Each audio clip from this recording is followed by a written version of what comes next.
Now we study about osteoporosis.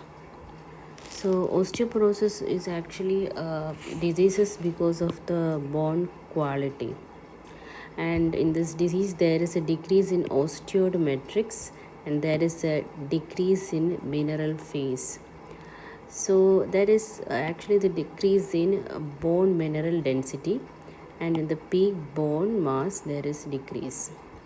So what happened in this disease is the microarchitectural of the bone is distorted, and so the bone geometry as such is affected. So that leads to fragility and fracture. So actually when speaking about the peak bone mass, the bone reaches, a spine reaches its peak bone mass at the age of 20 years, and long bone reaches its peak bone mass at the age of 25 to 30 years.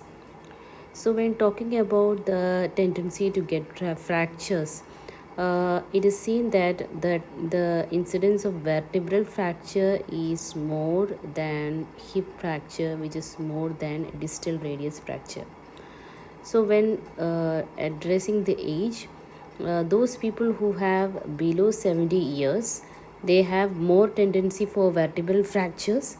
At the same time, those patients who have more than 70 years, they have a tendency towards hip fracture.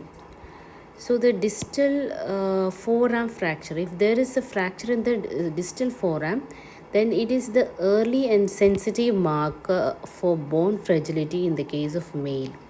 So in the male, if there is a distal forearm fracture, then there is an early and sensitive marker for bone fragility. That is in the case of male. So when we speak about factors, what are the factors? So there are modifiable factors and non-modifiable factors. So what are the modifiable factors? One is smoking. Another is estrogen deficiency. That is the woman approaching menopause. That's why they have tendency for osteoporosis. And there is calcium deficiency and vitamin D deficiency and alcoholism. So these are the modifiable causes. Then what are the modifiable causes? Non-modifiable causes. Non-modifiable causes is female sex and advance of the age. These are the main non-modifiable causes. So when speaking about what are the causes of the osteoporosis, the first main cause is drug, that is steroids and heparin drug. Second is hypogonadism, and hypogonadism is always associated with hyperprolactinemia, and it is also associated with Turner syndrome and Klinefelter syndrome. So it is hyperprolactinemia, not hypoprolactinemia. It is hyperprolactinemia. So these are the disease conditions that leads to hypogonadism.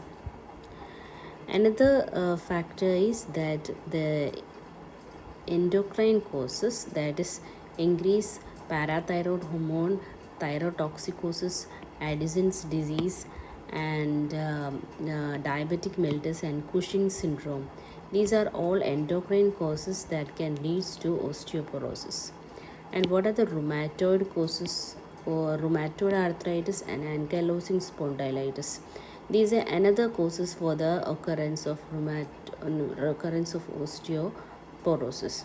What are the miscellaneous causes if the patient is suffering from myeloma, thalassemia, hemochromatosis, Marfan syndrome, amyloid disease, sarcoidosis, or prolonged immobilization? In these cases are also susceptible for the development of osteoporosis. So if we see the causes all together, there is drug causes, hypogonadism, endocrine causes, rheumatoid causes, and miscellaneous causes.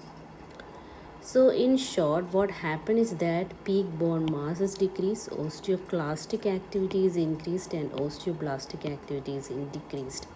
So altogether, the microarchitectural changes of the bone is distorted. So what is the investigation report? The main investigation that is done is diagnostic modality is DEXA scan. So, what are the indication for DEXA? When we will be thinking of writing investigation of DEXA scan, so those cases where the woman's age is more than 65 years, men's age is more than 70 years, and young male or female with risk factors, prolonged fragility fractures, prior to fragility fractures, and if there is any fragility fracture that occurred previously, or if there is a family history, and those people who have smoking, steroid use, alcoholics, and those suffering from rheumatoid arthritis or ankylosing spondylosis, we will suggest for DEXA scan. So, what are the scores that we have to come across the DEXA scan? So, there are two types of score, T score and Z score. T score is a score which compare bone marrow density comparing with the healthy adult, and the Z score is the another score that is from 0. The score is from 0 to -1. So if it is if it is 1 standard deviation, then it is normal. If it is -1 to -2.5 standard deviation, then it is osteopenia. And if it is 2.5 and -2.5 and above standard deviation, then we diagnose it as osteoporosis. So in case of T score, if it is -2.5, that is approximately equal to Z score -1. So this is how there are two different scores. So what is the general management we will suggest for a person who is suffering from osteoporosis? First general management is we will advise for adequate intake of calcium. So the patient has to take at least 1 gram of calcium per day. Another general management we will advise is vitamin D. That is, he should take at least 2000 international unit of vitamin D per day.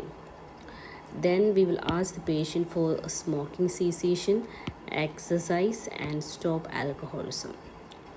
So these are what we have studied regarding osteoporosis. The definition, what it is, mainly the architectural problem of the bone, and regarding the peak bone mass and fractures, the vertebral fractures, the highest incidence of fracture that we see in osteoporosis, and factors there are modifiable and non-modifiable. Smoking, estrogen deficiency, and alcoholism and calcium deficiency are modifiable factors, and non-modifiable factor is female and advanced age. And the main investigation we advise is DEXA scan. There are certain indications by which we can write for this investigation. And when considering the causation, mainly the drug causes, hypogonadism, endocrine causes, rheumatoid causes, and miscellaneous causes should be considered here. And we have to remember the general management. So this is the details of osteoporosis. Thank you.